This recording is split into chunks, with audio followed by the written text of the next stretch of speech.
Good morning, welcome to my channel. My name is David Okon. I'm talking about the cost of living. I will be talking about the cost of living today. As always, I will be linking the cost of living with East Africa community. East Africa is a country, it's a sub-region of Africa, and also hopefully I will talk about Africa Union. This is the second video on East Africa. There were other videos about Africa. Try to find those videos if you are watching this and connect all these videos because they are all talking about the same subject, the cost of living crisis, and trying to identify the causes of the cost of living crisis and how best to solve the problem short, medium, and long term. And I've been talking consistently about the topic because it illustrates the general problem in society, looking at the past, present, and the future of what our society has gone through, how humanity has fared, the developmental front of things, and the cultural economy as I have proposed to present.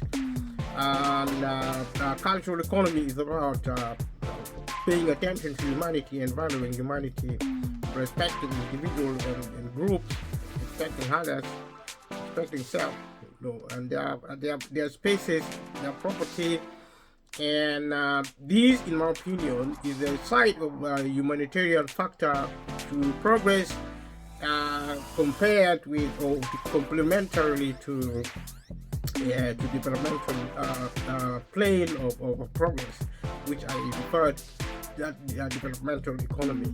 As a developmental economy, we have done very well. We have technology, knowledge, we have engineering, research, facilities, institutions, politics, government.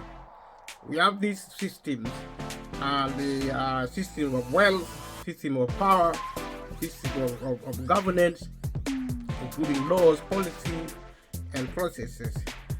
And looking at all these together, and I've argued elsewhere as well as in these following videos, that the cost of living as a crisis is caused by the system, is caused by capitalism, when capitalism focuses on the few and not on the many, and focusing on the few to enrich people who get wealthy, but to enrich the people even more when they are already rich. In the saying of the rich getting richer, the poor getting poorer, and so to speak, the public sector now is being closed down, and this has caused the problem of the cost of living. And because the public sector is the one to provide public services. Public services are there for people who work for a living across the globe, including in Africa, including in East Africa. And these are actually similar because of something known as harmonization at a global level, and harmonization also at African and East African level.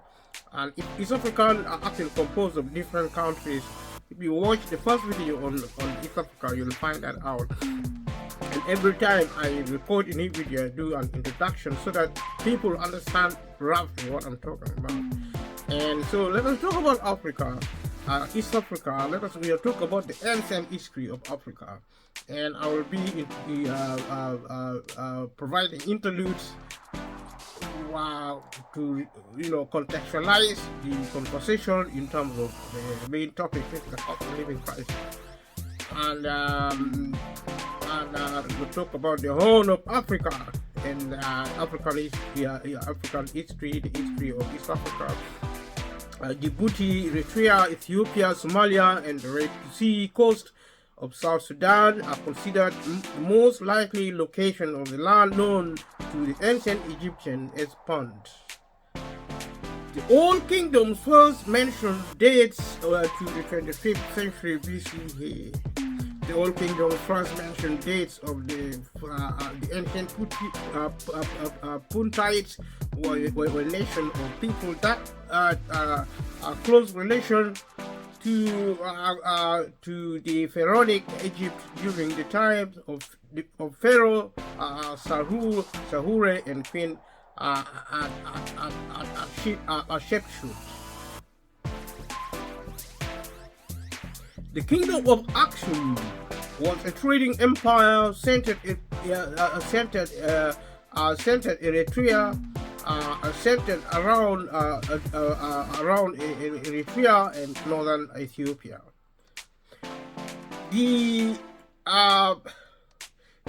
It existed from approximately 100 to 940 BCE, growing from the Proto-Aksumite Iron Age period, essentially 4th century BCE to achieve prominence by the 1st century CE. The kingdom is mentioned in the periplus of the Erythraean Sea as an important marketplace for ivory, which was exported throughout the ancient world. Aksum was at the time ruled by the Zoscales, who also governed the port of Adulis. Now, so to speak, these were ancient times. Trade was already vibrant in Africa. So to say Africa, in as much as, especially East Africa, in as much as being the cradle of humanity, also the cradle of the modern civilization. If you view the other video, the first video on Africa, the videos actually, there are 6 videos on Africa, and the first one on East Africa. If you look at them, if you view them, you will find the information there.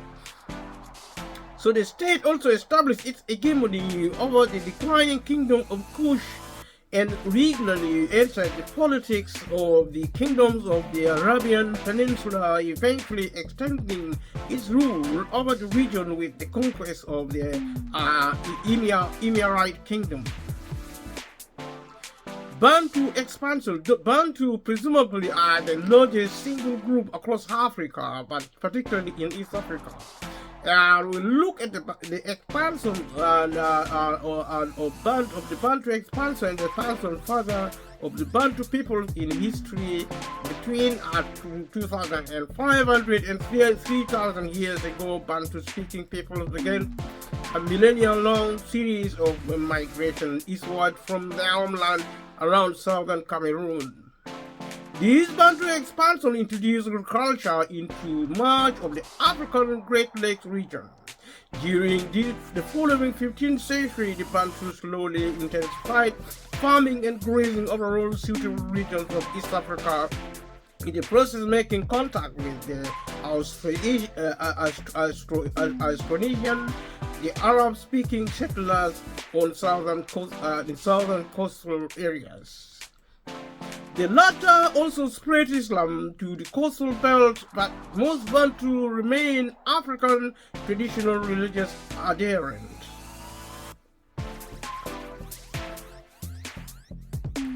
We are looking at the Iron Age findings in East and Southern Africa. Over a period of many centuries, the most hunting, foraging peoples were displaced and absorbed by incoming Bantu communities as well as the later Nilotic communities. The Bantu expansion was a long series of physical migration, a diffusion of language and knowledge out into and in from neighboring populations, and the creation of new societal groups involving intermarriage among communities and small groups moving to communities and small groups moving to new areas. After their movement from their original homeland in West Africa, Bantu also entered into Central East African peoples of Cushitic origin. Although we are talking about the East African community, there is this topic, as we reference the South African Bantu people, we are trying to illustrate the connectedness between the peoples of Africa, the people whether in the west or east or other part of the world. The Bantus are scattered all over Africa in origin and also settlement, as well as their presence in the current peoples and territories. Linguistic evidence also indicates that Bantus most likely borrowed the custom of milking cows directly from Cushitic peoples in the area. On the coastal section of the African Great Lakes region, another mixed Bantu community developed through the contact with Muslim, Arab, and the Persian traders, leading to the development of mixed Arab, Persian, and African Swahili city-states. Swahili culture that emerged from these exchanges evidences many Arab and Islamic influences not seen in traditional Bantu culture, as do the many Afro-American, Afro-Arab members of the Bantu Swahili people. With its original speech, community centers on the coastal parts of Tanzania, particularly the Zanzibar, and the Kenyan as seaboard referred as the Swahili coast. These Bantu Swahili languages contain many Arab loan words as consequences of this interaction. The Bantu and the rest of the peoples of the Bantu and Arab also they actually congregated as a people to form what we now know as the Kiswahili. With its original speech, community centered on the coastal parts of Tanzania, particularly Zanzibar and Kenya, the seaboard are referred to as the Swahili coast. The Bantu Swahili language contains many Arabic loan words as a consequence of these interactions.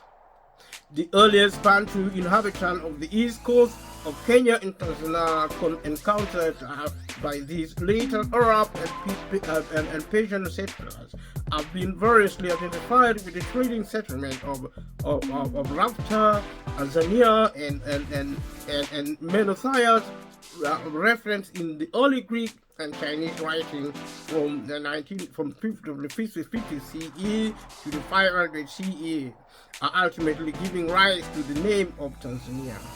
So this is the forming of Tanzania among other East African nations, not to mention Kenya and Tanzania and Uganda. These early writings perhaps documented the first Bantu settlers reached Central East Africa during their migration. Between the 14th and 15th century, large African Great Lake kingdoms and states emerged, such as the Uganda and the Karagwe kingdoms of Uganda and Tanzania.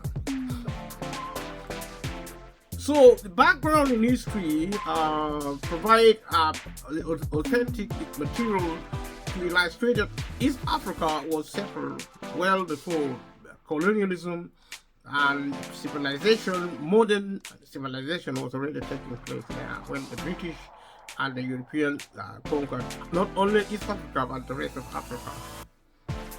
And this is connected to wealth and power. And wealth and power is connected to the cost of living crisis because of history and contemporary living in Africa. That Africa suffers the most poverty, and it suffers the most during the cost of the most effect of the cost of living crisis. Let us look at the modern history. Let's look at the modern history, Arab, Portuguese eras, the Portuguese East Africa, and the history of Oman. So you will see a period where foreign nationals, mainly Arabs and the Europeans, the Portuguese, are beginning the process at first through trade and other means, then later on, having found a lot of wealth and resources in Africa, it turned into what became imperial colonialism. The Portuguese were the first Europeans to explore the region of current-day Kenya, Tanzania, and Mozambique by sea. Vasco da Gama visited Mombasa in 1498. The Gama's voyage was successful in reaching India, which permitted the Portuguese to trade with the Far East directly by sea. These, in turn, challenged their older trading networks of mixed land and sea routes, such as the spice trade routes, which utilized the Persian Gulf, Red Sea, the camel caravans to reach the eastern Mediterranean. The Republic of Venice had gained control over much of the trade routes between Europe and Asia. After traditional land routes to India had been closed by the Ottoman Turks, Portugal hoped to use the sea route pioneered by da Gama to break the Venetian trading monopoly. The Portuguese rule in the African Great Lakes region focused mainly on the coastal strip centered around Mombasa. The Portuguese presence in the area officially began after 1505 when flagships under the command of Don Francisco the Almeida conquered Kilwa, an island located in what is now South Tanzania. In March 1505, having received the Manuel I of Portugal, after received from Manuel I of Portugal the appointment of Viceroy of the newly conquered territory in India, he set sail from Lisbon in command of a large and powerful fleet that arrived in July at Kilwa, which yielded to him almost without a struggle. Because they were extremely powerful, they were overpowerful, and when the Portuguese came into Africa, and to say that the level of violence demonstrated there was reported by the local agents, something never experienced before in the area. The level of violence was such as unprecedented. Actually, Africa have not seen such level of violence. A much more vigorous resistance was offered by the Moors of Mombasa. Every time there is a resistance to the Europeans who were invading Africa, that was when they showed their true color of barbarism, of extreme violence at that time. However, the town was taken and destroyed, and its large treasures went to strengthen the resources of Almeida. Attacks followed on the Oja, known as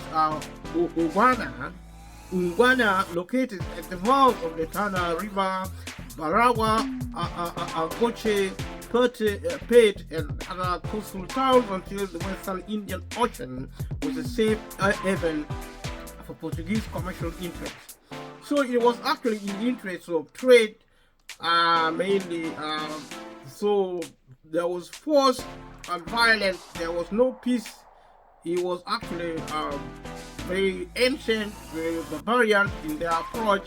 And other places on his way, such as the island of Angadiva near Goa, the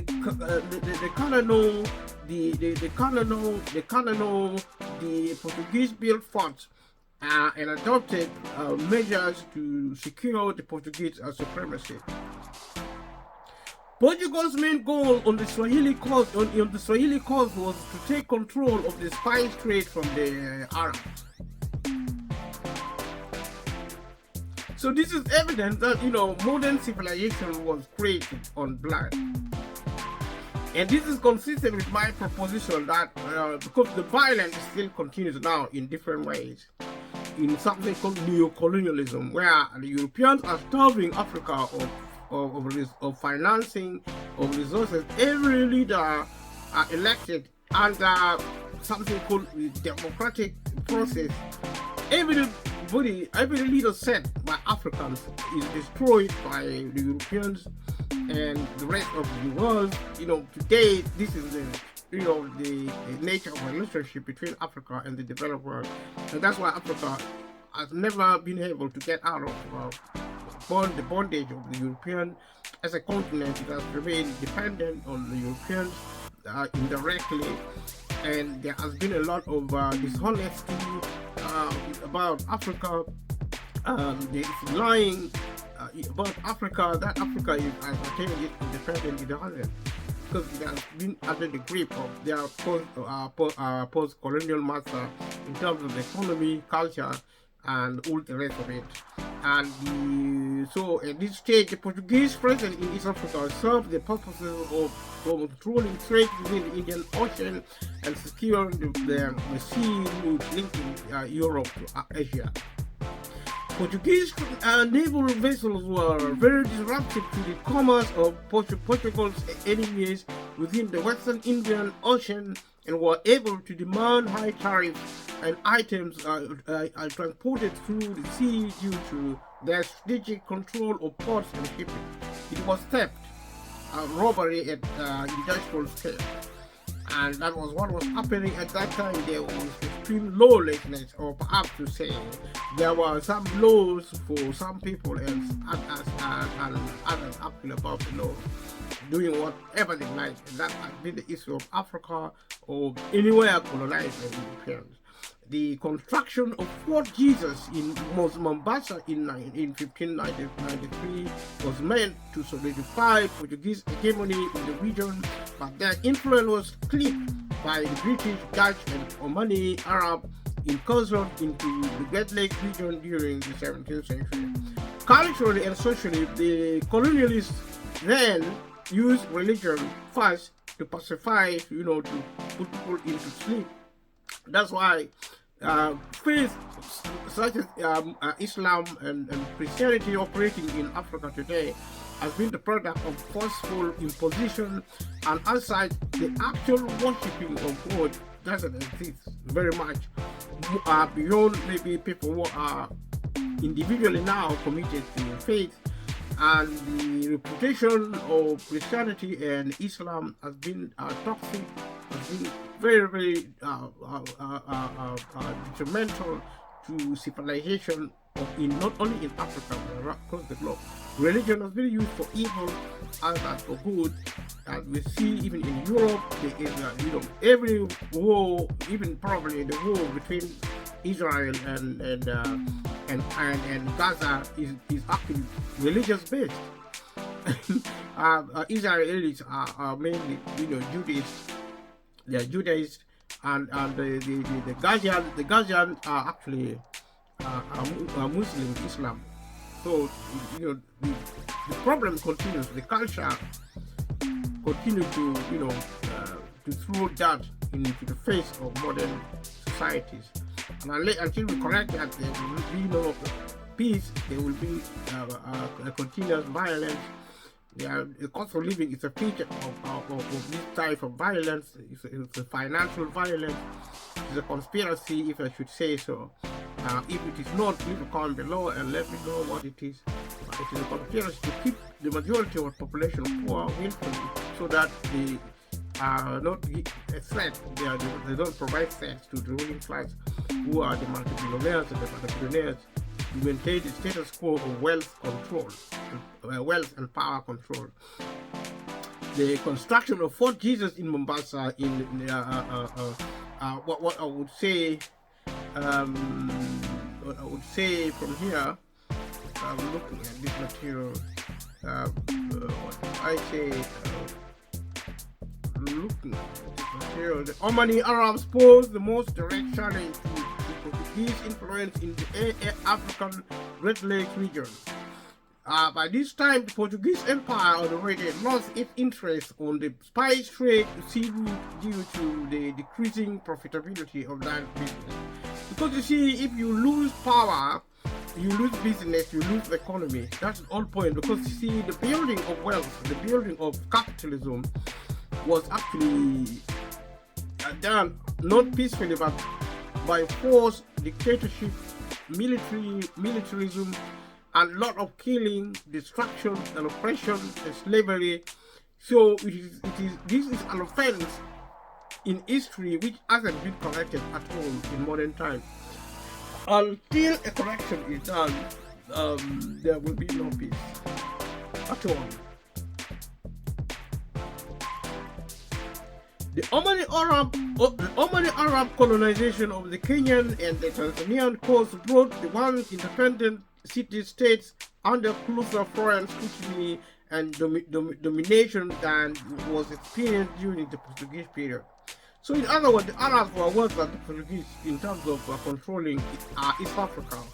So like their predecessors, the Omani Arabs were primarily able only to control the coastal areas, not the interior.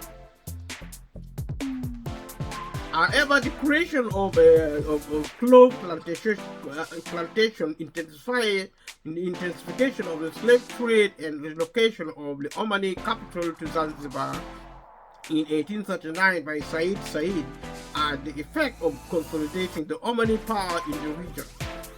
Arab governance of all the major ports along the Swahili coast continued until British interests aimed particularly at ending the slave trade and creation of the wage labor system began to put pressure on Omani rule. The British actually exercising its military power and other influence, perhaps Christianity, actually promoting the idea of ending the slave trade was actually a strategic approach, because Britain, in so doing, were trying to diplomatically win the hearts and soul of Africans, including in East Africa, about the idea that they are actually trying to save Africans. But what they were trying to do, they were trying to destroy the Arabs who monopolistically relied on, were actually benefiting from slave trade. Britain, when it saw itself not benefiting really from slave trade, introduced other tactics of trade system, which actually allowed Britain to dominate trade in not East Africa, but up and down the continent of Africa. So strategically, they were smarter than all the other foreigners who came to colonize Africa. And that is the reminiscence of Britain, which was already actually an empire, already a global empire at that time, influencing the Roman Empire. By the late 19th century, the slave trade on the open seas had been completely outlawed by the British, and the Omani Arabs had little ability to resist the British Navy's ability to enforce the directive. So military power, naval power in particular, actually will determine who ruled the waves, who ruled the skies, and who ruled on the land. Omani presence continued in Zanzibar and Pemba until the Zanzibar Revolution in 1964. However, the official Omani Arab presence in Kenya was checked by German and British seizure of key ports and creation of crucial trade alliances with influential local leaders in the 1880s. So there was actually, we were on the verge of the scramble for Africa by the European powers, the Germans, France, French, the Portuguese, and so on and so forth. So we're looking at the period of European imperialism. So we're looking at Africa during the 1911, between the 19th and the 20th century. East Africa became the theater of competition between the major imperialistic European nations of the time.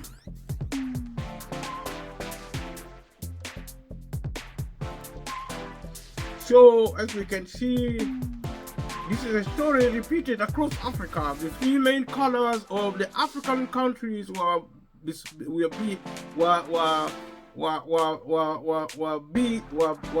black, red, and blue. The red stood for the English, blue stood for the French, and the beige stood for Germany during the period of colonialism. During the period of the scramble for Africa, almost every country in the larger region, to varying degrees, became part of a European colonial empire. Portuguese at first established a strong presence in southern Mozambique and the Indian Ocean since the 15th century, while during this period their possessions increasingly grew, including parts from the present northern Mozambique country up to Mombasa in present-day Kenya. At Lake Malawi, they finally met the recently created British protectorate of Nyasaland, nowadays Malawi, which surrounded the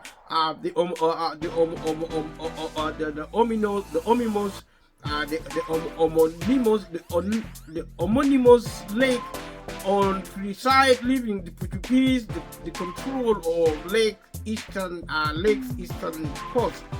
The British Empire set foot in the region's most exploitable and promising lands, acquiring what is now today Uganda and Kenya. Uganda is described later on, by Winston Churchill, at that time the foreign secretary of Britain of the United Kingdom. It was described as the Pearl of Africa. Kenya and Uganda are so lucrative in terms of wealth to this day because the equator passes from there, making Uganda, Tanzania, and the Congo, the equatorial belt, the richest part of the world, actually the richest on earth anywhere in the world, including northern Brazil around the region of Amazon. So the protectorate of Uganda and the colony of Kenya were located in a rich farmland area, mostly appropriate for the cultivation of cash crops like coffee and tea, as well as for animal husbandry, with products produced from the cattle and goats such as goat meat, beef and milk. And moreover, this area has the potential for significant residential expansion, being suitable for the relocation of a large number of British nationals to the region. So we began the process of creating bigger cities, installations and towns and military barracks and units and bases in Africa, prevailing climatic conditions and the region's geomorphology allowed the establishment of flourishing European-style settlements like Nairobi, Villa Peri, Villa Janquero, Porto Amelia, Lorenco, Marquis, and Entebbe. These were actually regions in South Africa, in East Africa, created by the colonialists. The French settled at the large islands of the Indian Ocean, and the fourth largest globally, Madagascar, along with a group of smaller islands nearby, namely Reunion and the Comoros.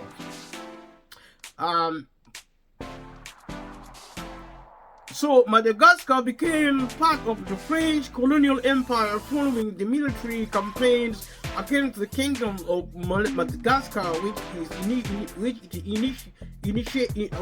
initiated after persuading Britain to relinquish its interest in the island in exchange for control of Zanzibar, of the coast of Tanganyika, and an important island hub of the spices trade.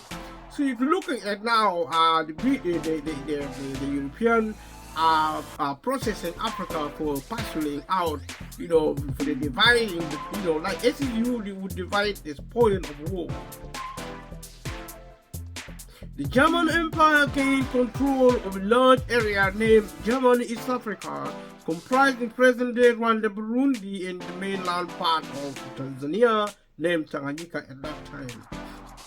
In 1922, the British gained a League of Nations mandate over Tanganyika, which it administered until independence was granted to Tanganyika in 1961. Following the Zanzibar Revolution of 1965, the independent state of Tanganyika formed the United Republic of Tanzania by creating a union between the mainland and the island chain of Zanzibar. Zanzibar is now a semi-autonomous state in a union with the mainland, which is collectively and commonly referred to as Tanzania. German East Africa, though very extensive, was not of such strategic importance as the British Crown's colonies to the north and inhabitant of these lands was difficult and thus limited, and mainly due to climatic conditions and the local geomorphology.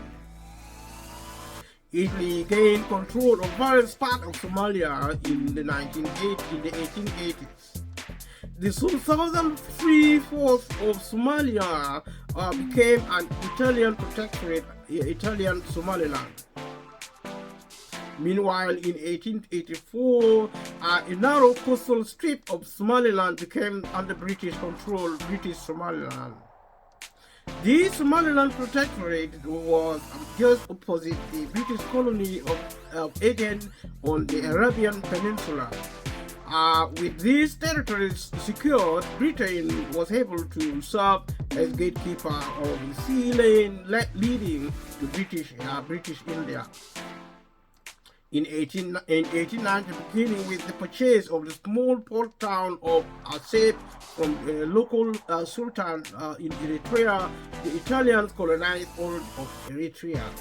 So there were dodgy deals done with individuals with money who negotiated with the colonialists and buying parcels of land here and there. It was actually a corrupt practice. The form of violence orchestrated then on Africa, and today we still see the violence as operational in Gaza and Israel, and the way the Israelis and the people of Israel are now suffering, being shown on television. These were should I say, Africans suffered 1,000 times more. It still suffer 1,000, a million times more in even modern times. The kind of massacres such as seen in different parts of Africa with civil war, these actually, the Europeans mainly are responsible for almost all the problems in Africa, militarily, economically, everything. The confusion in the Middle East, the confusion between Israel and the Arabs are actually responsibility of the European mainly. Problems in America, problems everywhere were masterminded by mainly British and the European, but now the developed ones are collectively deepening the problem, the violence, militarism, the weaponizing of everything in society, and the violence is getting worse. Although we don't really realize it or we rarely see it, we actually think the world is more peaceful. If you go into our street today, you will begin to see we are in an age where we cannot even leave our doors open. We live like prisoners with lock and keys. Even during the day and night, we are in our home, we lock ourselves in. We are in our transport, we lock ourselves in. Although in transportation, we lock ourselves in for other safety reasons. When we are in our workplaces, we lock ourselves in. We are slaves of our own ignorance, our own evil, actually, because these evil tendencies in the world, not just in the developed world, but also in Africa today, is a feature of our failure as cultural people. And my invitation has consistently been for us to pay more attention to our culture, to prioritize humanity, because we cannot afford to be killing people all the time, destroying lives. And you see, we think it is normal, but it is very abnormal. If there were aliens to visit humans and to see the way humans behave, and then they would be shocked how we are so ignorant about our culture. Because our culture is about humanity, about valuing humanity first. If we did that, if we were thinking like that, we wouldn't even lay a hand on anyone to kill them. And you see, and we haven't seen any killing yet, because if conspiracy theories are right, then even the environment are now being weaponized. The weather, extreme rain, extreme storms, extreme flooding, extreme heat, and the fires, and all these atrocities created by the environment, by nature, and we talk about global warming, probably it's created deliberately because we have a lot of technology we know nothing about, because these things are operated secretly.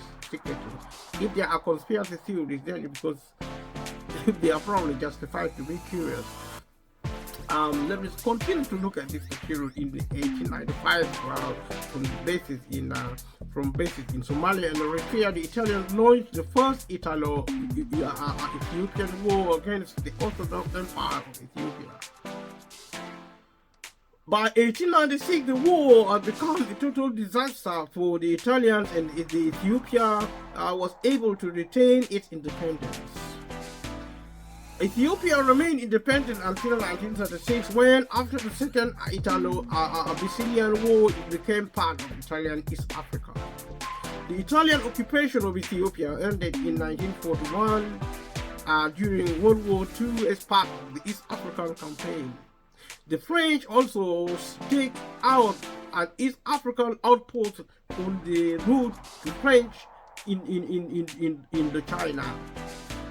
Starting in the 1850s, the small protectorate Djibouti became French Somaliland in 1897. Let us look at post-colonial period. Further information of the colonization can be found in sources. I will actually look at that another time. The post-colonial East Africa.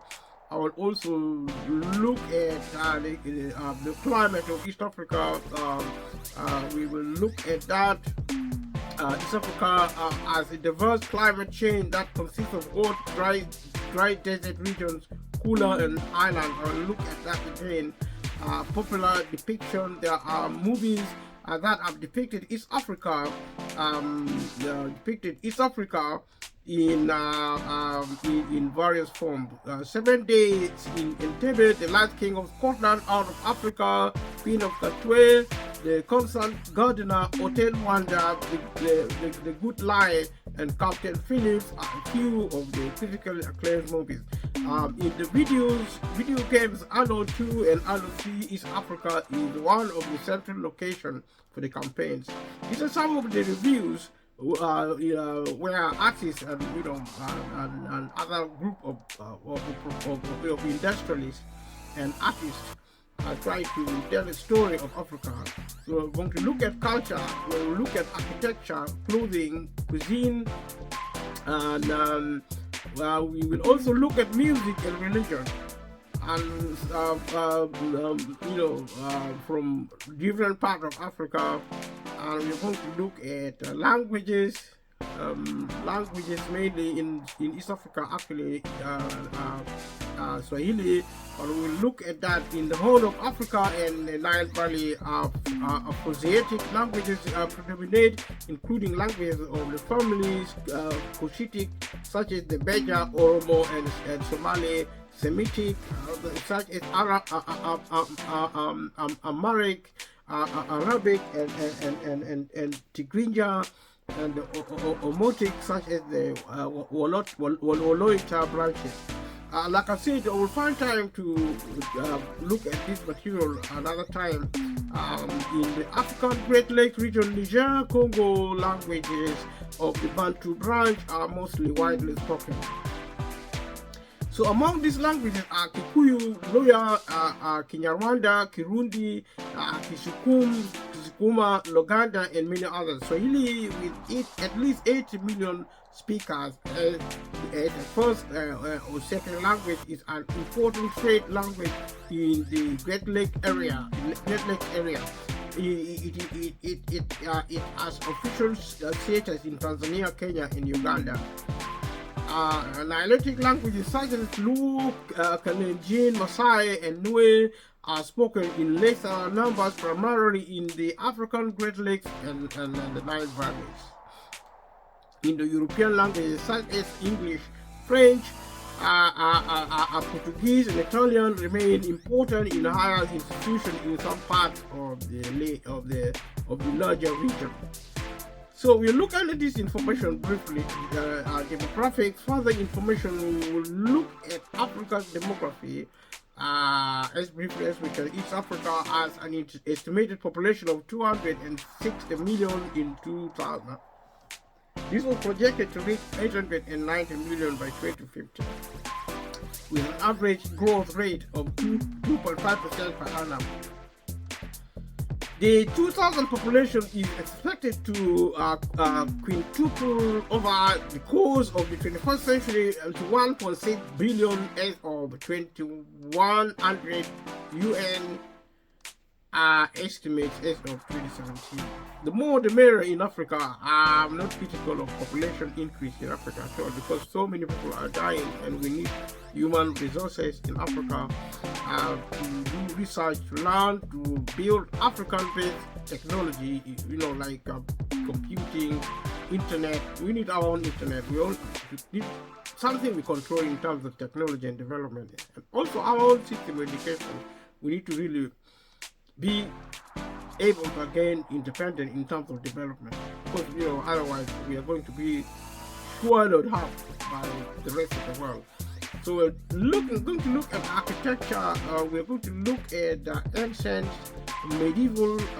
We're going to look at scientific technology and science and technology, and we will look at different things: astronomy, metallurgy, medicine, agriculture, textile, maritime technology, architecture, communication system, commerce by country and conflict. So all these we need in Africa. We will look at that as we find the information since the end of colonialism. Several East African countries were riven with military coups, ethnic violence and oppressive dictators. The region has endured the following post-colonial conflicts. The thing is that the truth is, every event in Africa is controlled by Europeans and the developed world. Africa has no control of the continent. It rules on Africa on behalf of the European and the developed world. That's the bottom line. So Africa is not independent. It's actually under the grip of the West and the East altogether. The developed world control Africa, including East Africa controlling Africa.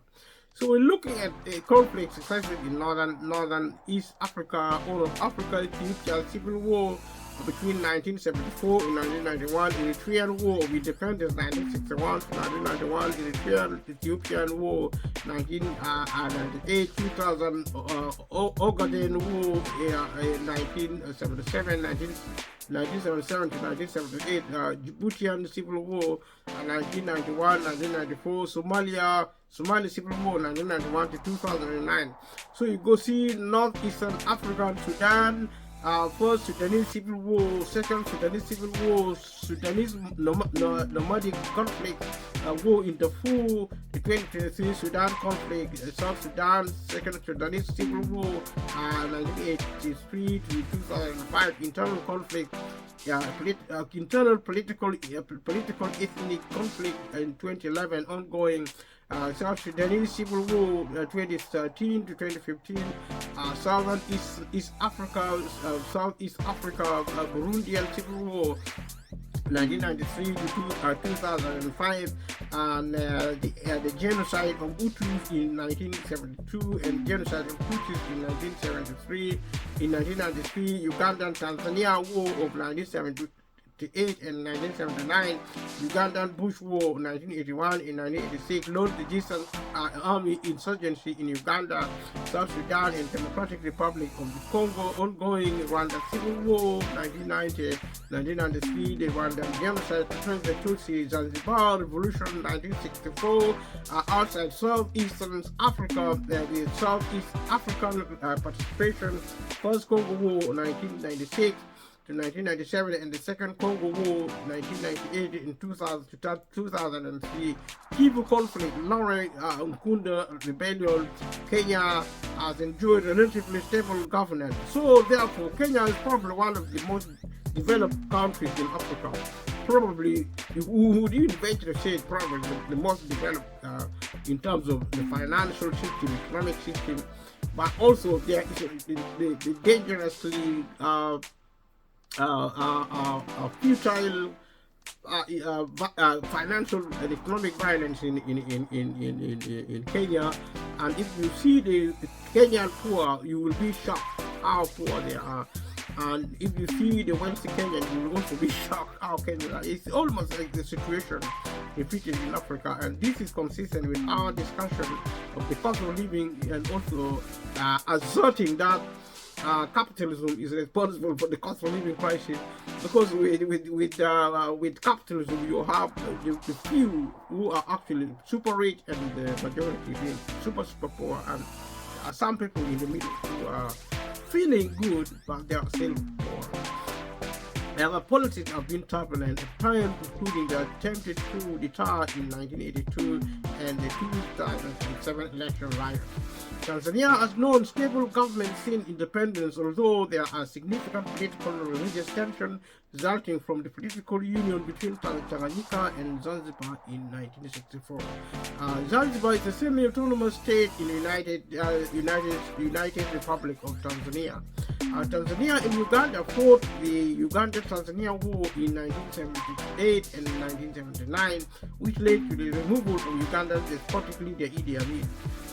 Burundi, Rwanda, and Uganda have faced instability and ethnic conflict since independence, most notably in the 1994 Rwandan genocide and the 1993 Burundi genocide and subsequent Burundian civil war. Rwanda and Uganda continue to be involved in related conflicts outside the region.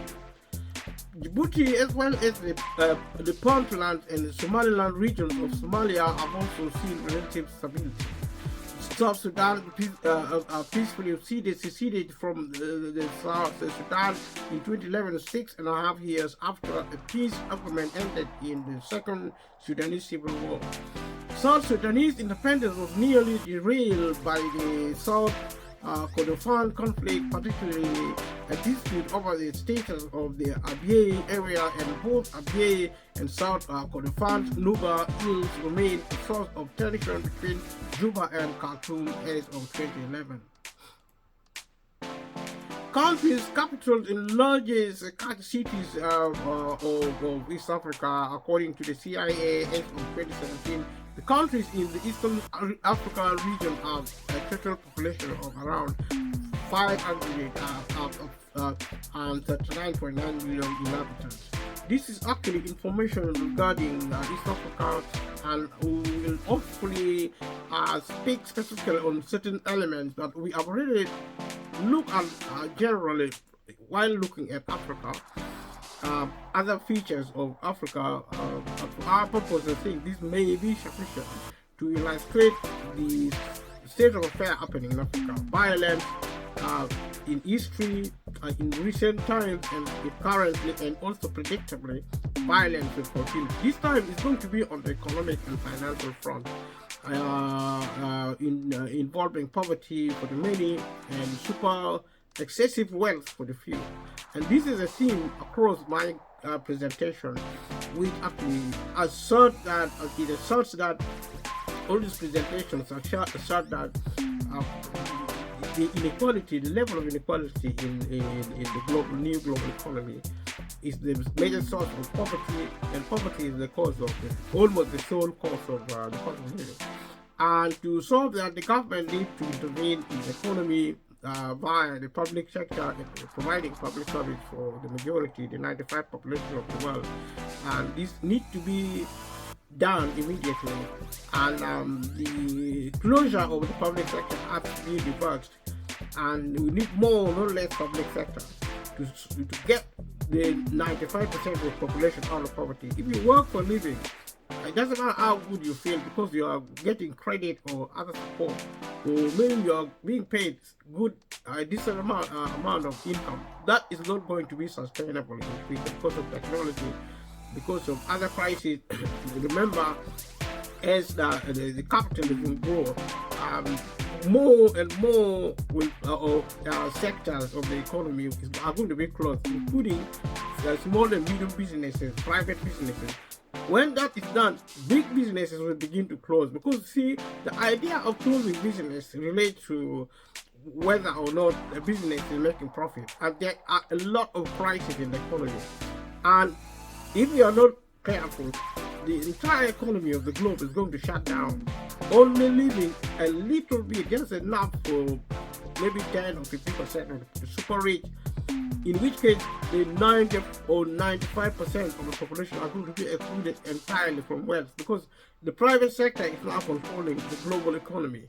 If they shut down and leave just maybe 2 or 5% of the economy for the 10% of the population who are super rich, which means the rest of the global population have to be driven into concentration camps, and from there they have to be killed, because if they are not killed, they're going to die of poverty anyway.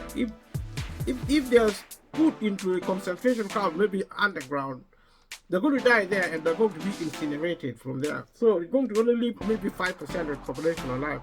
That will be a massive killing by capitalism of the human population, and that is bound to happen because the level of violence now is very dangerous. And if we choose ignorance over enlightenment, that will be our own undoing. And I am saying that if you are human now, which means you care about people, you value humanity, stop and change and start coming together as humans to try and reverse the trend of violence by learning how to value humanity in everything we do. Our priority should not be rule and power and wealth. Our priority should be humanity, looking after people, actually focus on peace.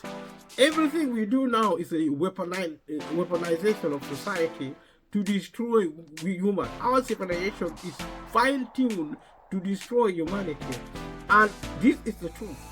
And thank you for watching my video. And now we need to really do something about it. We can choose to sit and do nothing and just, in 100 years, 500 years, humanity may go extinct. The current generation will be responsible for that, for doing nothing. We need to come up and look at us. The cost of living is a sign of the time. Sit and do nothing, and you will be responsible for the future generation going extinct. We need to bring the changes. We need to bring peace today, not tomorrow. Thank you for watching my video. Look out for the next video. Click the notification bell. Subscribe, share with family and friends. Click like and leave a comment below. Thank you. See you in the next one. Thank you. Bye bye.